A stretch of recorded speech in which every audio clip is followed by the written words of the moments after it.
자, 오늘은 기다림 두 번째 시간입니다. 함께하는 힘이라는 제목으로 하나님 말씀 전하도록 하겠습니다. 우리는 지난주에 하나님의 타이밍에 대해 함께 나누었습니다. 우리가 너무 늦었다고 느끼는 그 침묵의 시간이야말로 하나님께서 구원의 역사를 준비시키는 완벽한 때이라는 것을 우리가 확인했습니다. 조급함과 어떤 불안함으로 시간을 보내는 그 종처럼 사는 인생이 아니라 우리는 하나님의 자녀라는 신분으로서 이 기다림이라는 시간을 정년의 불로 삼아야 한다라는 도전을 저희가 받았습니다. 오늘 우리는 이제 이 신뢰를 바탕으로 이 기다림의 시간을 어떻게 통과해야 하는가, 우리의 인생이라는 그 기다림의 시간을 과연 어떻게 통과해야 되는가라는 그 질문 앞에 우리는 서게 됩니다. 사실 중요한 이야기가 있습니다. 믿음이라는 것은 사실 홀로 고독한 결단을 내리는 것이 아니라 관계 속에서 자라나며 완성되는 동행의 여정이라고 표현할 수 있습니다. 하나님은 우리에게 완벽한 타이밍을 주실 뿐만 아니라 그때까지 우리가 기쁨으로써 버텨낼 수 있도록 사람과, 그리고 그 사람과 함께하는 교제라는 은혜의 통로를 하나님은 예비하십니다. 오늘 저희가 읽은 누가복음 1장의 본문은 하나님의 놀라운 약속을 품은 두 여인이 나옵니다. 바로 마리아와 엘리세벳입니다. 이 두 여인의 감격적인 만남을 기록하고 있습니다. 이 두 여인은 모두 믿음을 품고 있는 일종의 기다림의 사람들이었습니다. 하지만 하나님은 이들을 각각 홀로 두지 않으시고 서로 만나게 하셔서 함께하는 은혜를 베푸십니다. 우리는 이 만남 속에서 하나님께서 우리 인생이라는 그 여러 가지 그 기다림의 시간을 어떻게 은혜로 채워가야 되는지 함께 깨닫고자 합니다. 먼저 첫 번째입니다. 함께할 사람을 찾아가는 것이 아주 중요합니다.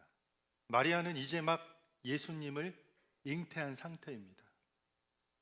본인이 임신한 줄도 모르고 꿈에 천사 가브리엘이 나타나서 임신한 사실을 알려주었습니다.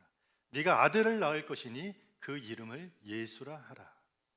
이것은 구원이라는 아주 거대한 소식을 들은 직후에 지금 마리아의 현장에 우리는 본문을 볼 수 있습니다. 엄청난 약속이 그에게 부어졌고 엄청난 은혜가 이 여인에게 지금 내려진 것입니다. 그런데 현실적으로 보면 또 엄청난 부담이기도 했습니다. 아직 마리아는 처녀입니다. 결혼도 안 했는데 지금 아이를 가졌고, 그렇다면 사람들의 시선이 도대체 어떻게 될지, 아니 지금 정혼 관계에 있는, 결혼을 약속한 관계에 있는 요셉은 지금 이 상황을 과연 어떻게 이해하고 반응할지, 앞으로 그야말로 내 인생은 어떻게 될지, 하나님의 약속을 받았지만 그저 혼자 이 상황을 그냥 시간만 보내면서 기다리기에는 너무 버거운 상황이었습니다. 마음이 완전하게 평안하다고 할 수 없는 그런 자리에 지금 마리아가 서 있는 것입니다. 그때 이 마리아가 택한 행동이 무엇입니까? 꿈에 천사가 나타나서 네가 잉태하여서 구원자 예수를 낳을 것이다, 처녀가 잉태하여서 아이를 낳을 것이라고 임신했다라는 그 소식을 들었을 때 이 마리아가 첫 번째로 한 행동이 무엇입니까? 그냥 방에 웅크리고 앉아서 있지 않았습니다.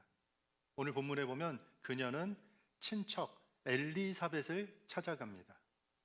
저희가 읽은 39절에 보면은 이런 문장이 있습니다. 일어나 빨리. 본문은 의도적으로 이 단어를 아마 굵게 표하는 것 같습니다. 일어나 빨리 찾아갔습니다. 일어나 빨리 엘리사벳을 찾아갔습니다. 일어나 빨리. 믿음의 결단이 담긴 표현입니다. 나사렛에서 유다 산지까지는요 100km가 넘는 거리예요. 걸어서 적어도 4일, 여성들에게는 한 5일 정도 거리는 이 험난한 여정이었습니다.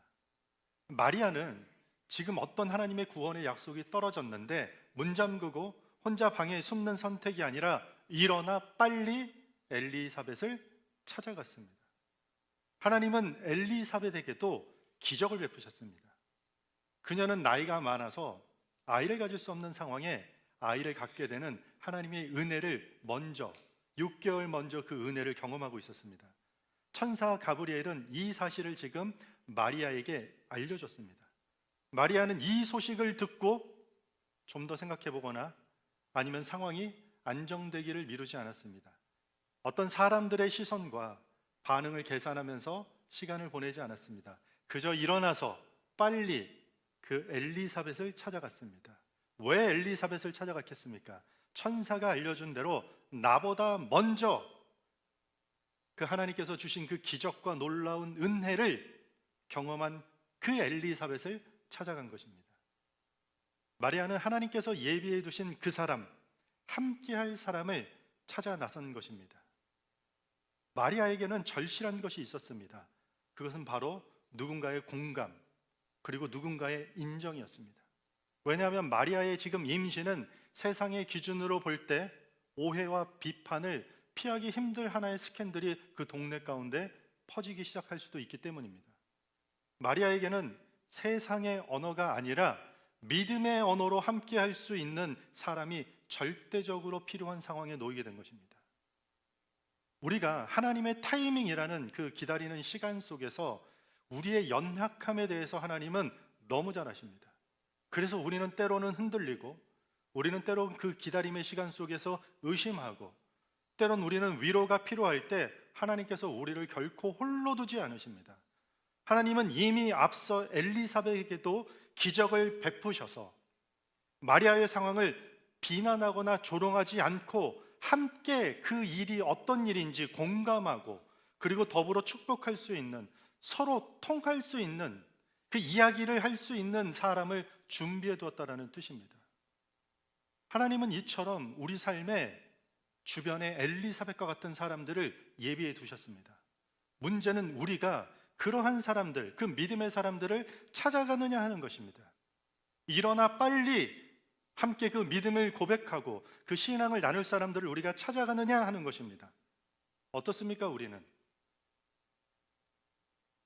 때로는 상처 때문에 더 숨고, 자존심 때문에 누구에게 말 못하고, 이 정도는 그냥 나 혼자 버텨야지 하면서 혹시 스스로를 여러분들이 고립시키고 있지는 않습니까? 만약에 그렇게 된다면 모든 것을 홀로 버티고 견뎌내야 한다라는 외로움과 고독감에 인생이 시달리게 될 것입니다. 그러나 우리는 하나님의 자녀입니다. 우리는 하나님의 백성입니다. 그렇다면 그리스도인으로서 우리 큰 넓은 의미에서 이 인생의 기다림은 하나님께서 준비해 주신 사람들과 함께하는 공동체의 여정이라고 이야기할 수 있는 것이죠. 함께하는 공동체의 여정입니다. 전도서 4장 12절에 보면 한 사람이면 패하겠거니와 두 사람이면 맞설 수 있나니 세 겹줄은 쉽게 끊어지지 아니하느니라. 무슨 말입니까?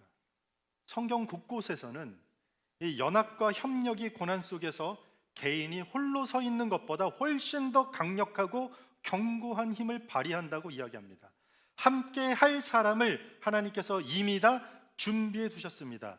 이제 그러니 우리가 그 믿음을 가지고 그 사람들을 향해 찾아가야 된다는 것입니다. 우리 공동체 안에서 하나님은 여러분에게 마리아가 되어줄 사람을 붙여주셨고, 그리고 또 여러분들이 누군가에게 엘리사벳이 되도록 여러분들을 부르고 계십니다. 하나님은 우리를 절대, 우리 주변에 믿는 자녀들을 절대 혼자 기다리게 하지 않으십니다. 이 진리를 믿는 사람은 하나님이 예비하신 자들에게 일어나 빨리 다가가야 될 것입니다. 왜냐하면 하나님께서 그것들을 통해서 주실 은혜와 복이 거기서 기다리고 있기 때문입니다. 하나님으로부터 받은 놀라운 은혜와 그 큰 사랑에 녹아든 삶을 살면서 누군가 자신에게 찾아오면 그 은혜와 사랑을 충만하게 함께 나누어 줄 수 있는 그런 믿음의 사람을 우리는 찾아가야 되는 것입니다. 이미 하나님이 예비시키고 준비시켰습니다. 하나님으로부터 받은 은혜를 나눌 엘리사벳을 찾고 누군가에게 마리아가 되어주는 것입니다. 이것이 우리가 함께하는 힘에 있어서 가장 중요한 첫 번째 요지입니다. 우리가 먼저 마음의 문을 열고 다가갈 때 우리의 기다림은 어떤 고독한 고립이 아니라 삼겹줄처럼 견고한 동행의 여정이 되는 것입니다. 이렇게 함께할 사람을 찾아가면 우리는 뭘 해야 될까요? 그래, 그 사람, 믿음의 사람, 하나님의 사람, 나는 전에 경험하지 못한 그 하나님의 놀라운 은총과 그 기적과 같은 그 은혜를 경험한 그 사람에게 찾아가면 그 다음엔 뭘 우리가 어떻게 해야 되겠습니까? 함께 은혜를 나누는 것입니다. 뭐라고요?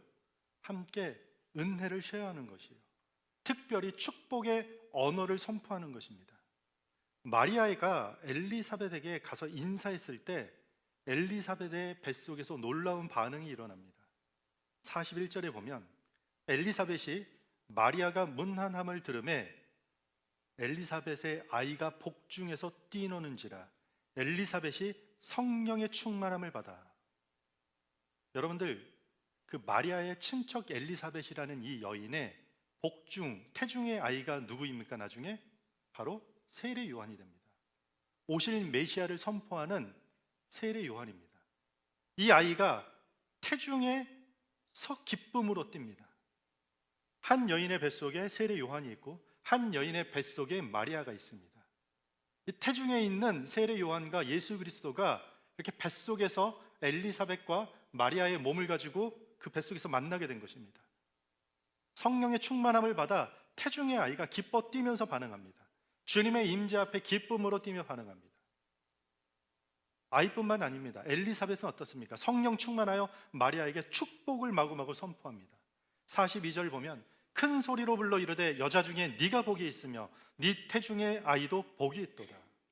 45절입니다. 주께서 하신 말씀이 반드시 이루어지리라 믿은 그 여자에게 복이 있도다.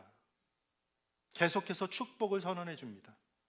그리고 이 축복의 선언을 받은 마리아의 마음 가운데 이제 좀 평안함이 임한 것 같습니다. 우리가 읽지 않았지만 46절부터 55절까지 우리가 흔히 말하는 마리아의 찬가라는 곳이 나옵니다.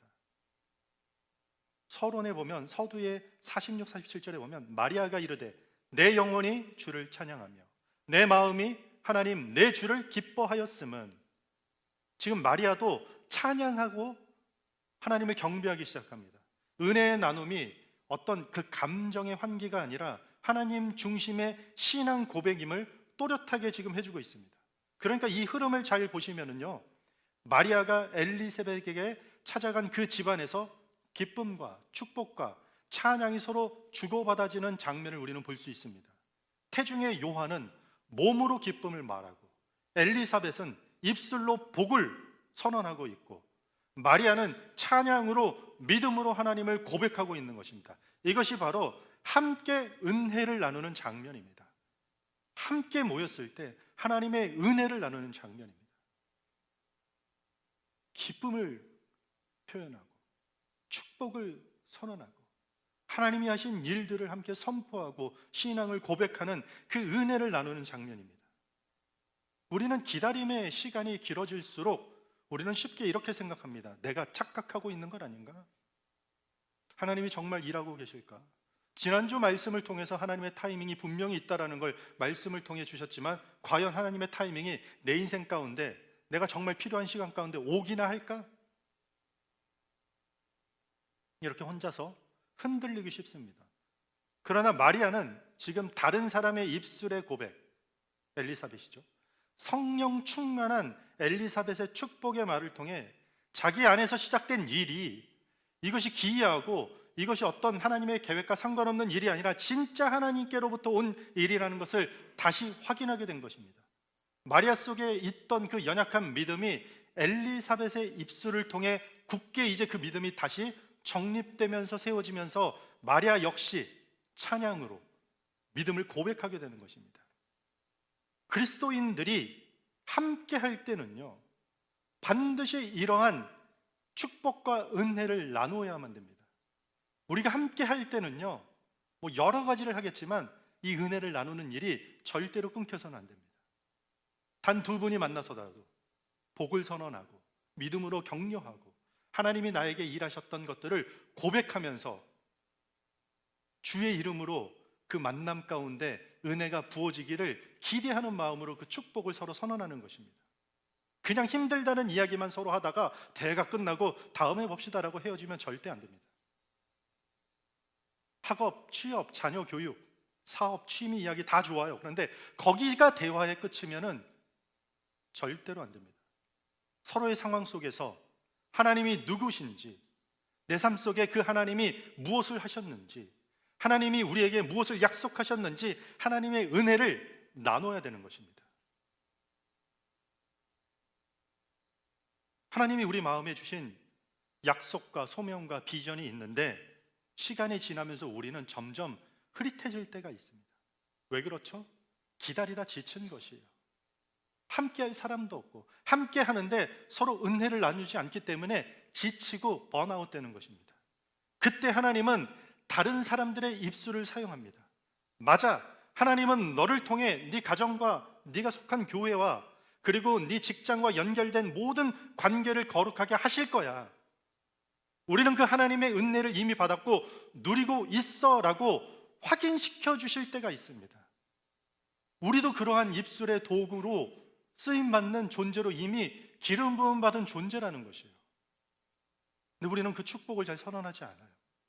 믿음의 말을 잘 하지 않아요. 그래서 신앙 공동체 안에서는 은혜를 나누는 말들이 매우 중요합니다. 왜 우리가 예배 후에 소그룹 모임합니까? 주중에 따로 여러분들이 서로가 서로를 찾아가서 약속을 잡아서 함께 모여서 은혜를 나누게 되는 그것을 하기 위한 기본 연습이에요.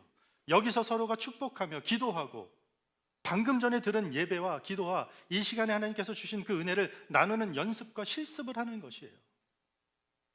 그것이 내 몸에 연단이 되면 어떻게 되죠? 교회 문 밖으로 나가서도 누군가를 찾아가서 함께 은혜를 나눌 수 있는 그 영적 근력이 생기는 것이에요.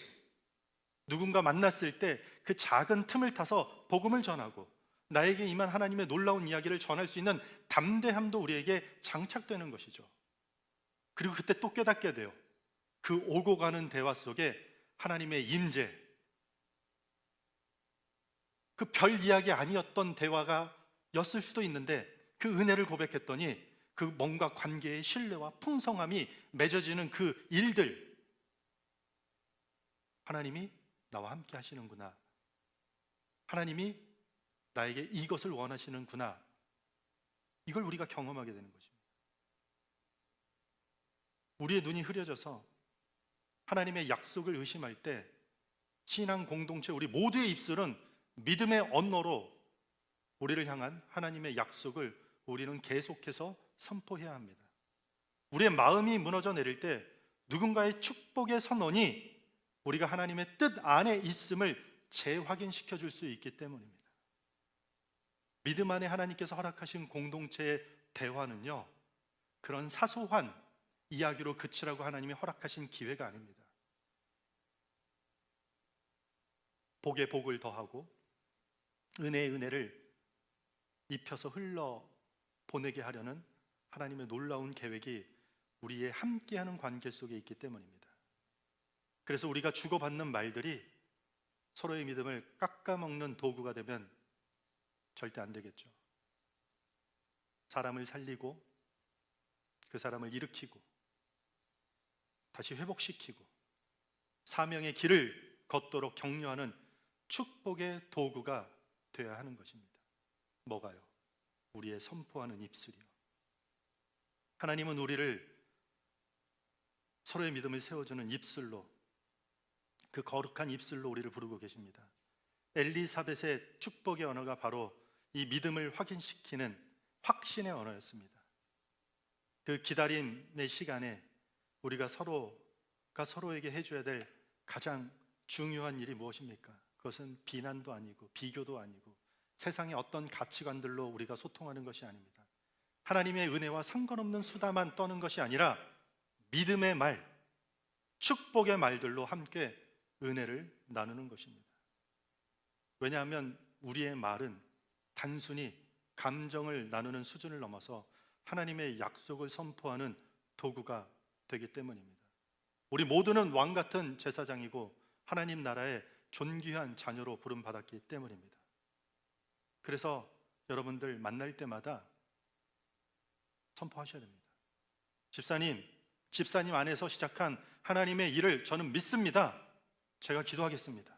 자매님, 형제님, 지금 상황은 어렵지만 하나님을 절대 포기하지 않으십니다. 하나님께서 주신 약속, 우리 청소년들을 통해 하나님께서 하실 일들을 기대하며 우리 함께 기도합시다. 이 선언과 이 축복과 이 은혜의 선포가 우리 가운데 시작되지 않으면 이걸 어디서 누구에게 들을 수 있겠습니까? 여기서 해야 됩니다. 여기서.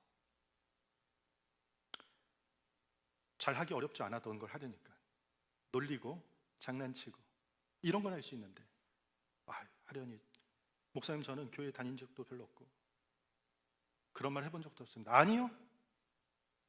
누구나 그 다 입술의 권세를 하나님이 주셨기 때문에 고백하세요.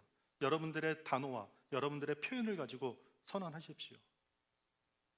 이렇게 함께 은혜를 나눌 수 있는 성숙하고 이 신실한 성도가 우리 교회와 이 지역사회 가운데 늘어날수록 우리 자신이 먼저 회복되고 그 함께 은혜를 나누는 힘으로 어쩌면 교회 밖으로 나가서 이 한인사회를 힘들게 하는 왜 그 빡빡하고 그 강팍한 분위기도 반드시 바뀌게 될 것입니다. 어떻게 해요? 그 축복의 언어를 통해서. 당연히 여러분들의 가정, 모든 관계도 아름답게 세워져 나가게 될 것입니다. 우리는 이 엘리사벳처럼 서로에게 이 축복의 선언자가 되어야 됩니다. 여러분들 모두가 그렇게 부름받았습니다. 축복의 선언자입니다.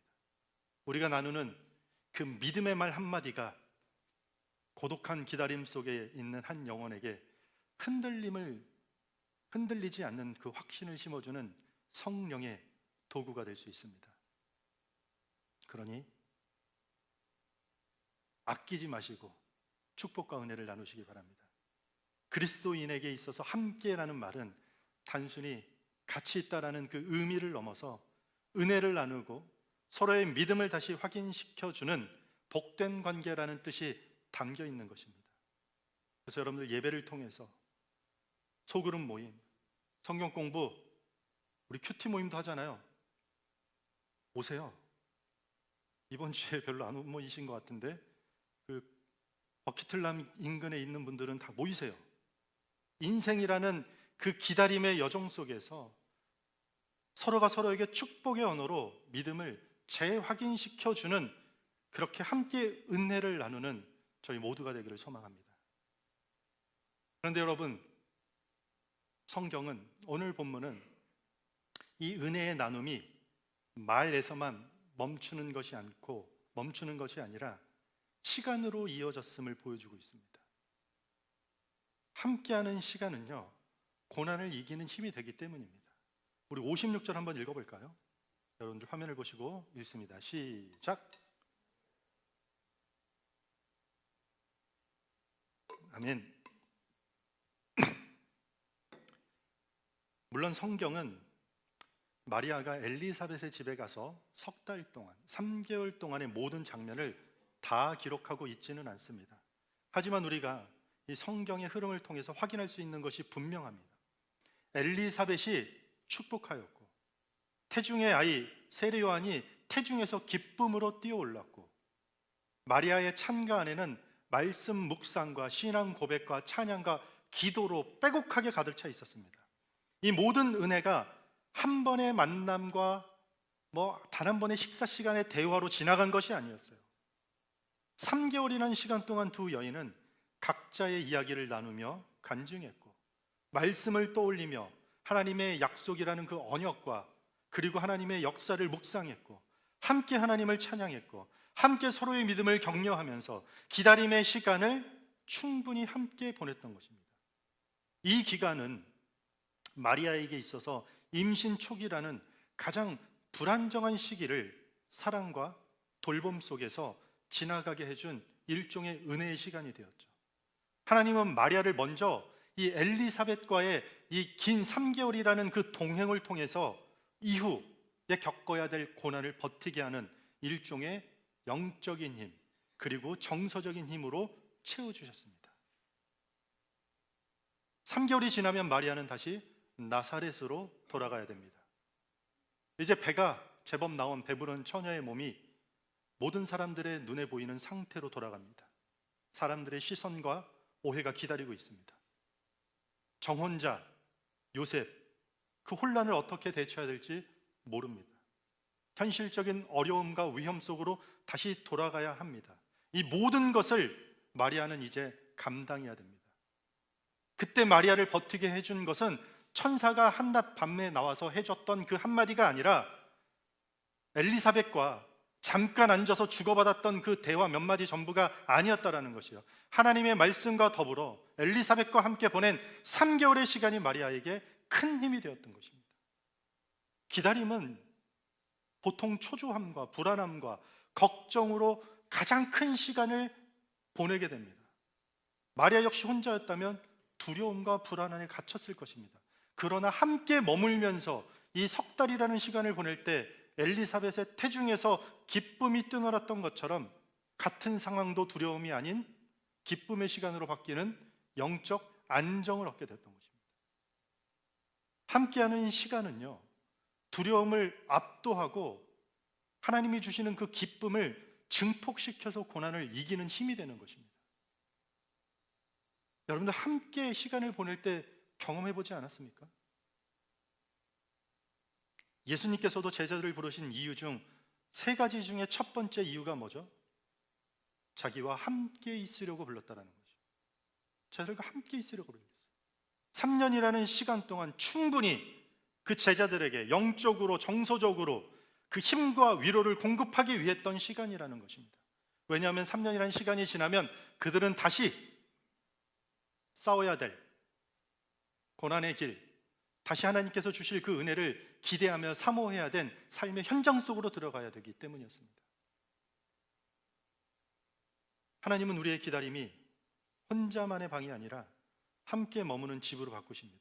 함께 기도해 주는 사람이 있고 함께 울어주고 함께 웃어주는 사람이 있을 때, 함께 예배하는 공동체가 있을 때 똑같은 상황인데도 두려움의 크기가 점점 줄어들고 불안함이 사라지고 초조함이 어느 날 내 눈앞에 사라지고 기쁨의 온도가 내 심령 가운데 올라가는 것입니다.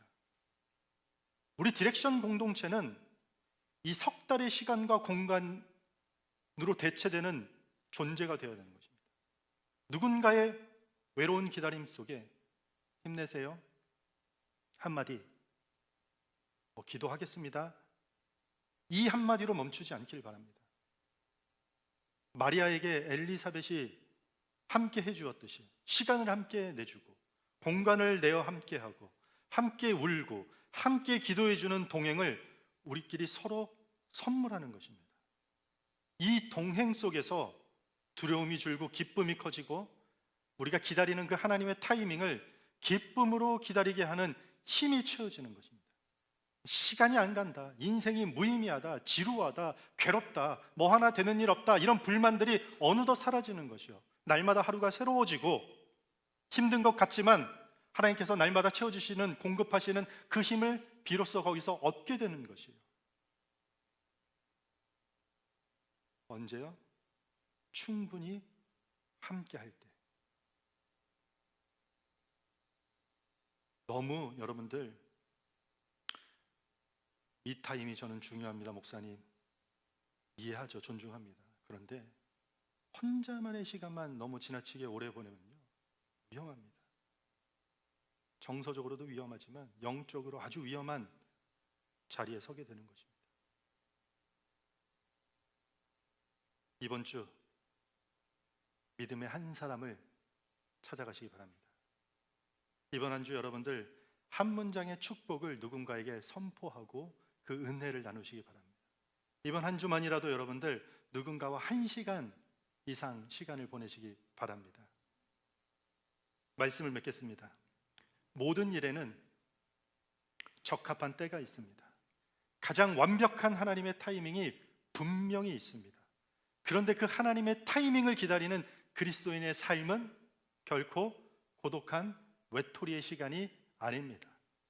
오늘 본문에서 우리가 보았듯이 마리아와 엘리사벳을 만나게 하셨던 것처럼 여러분들 삶 주변에 하나님께서는 이미 엘리사벳을 예비해 두셨습니다.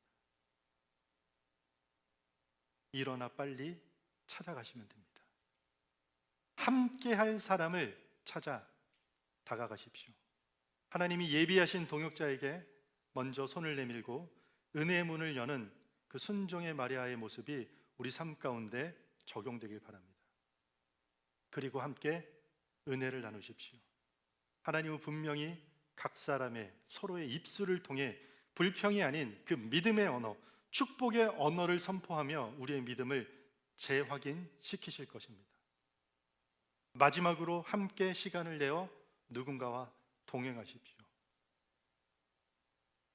누군가의 외로운 기다림 속에 석 달 동안 함께 있어 주었던 엘리사벳이 되어주는 것입니다.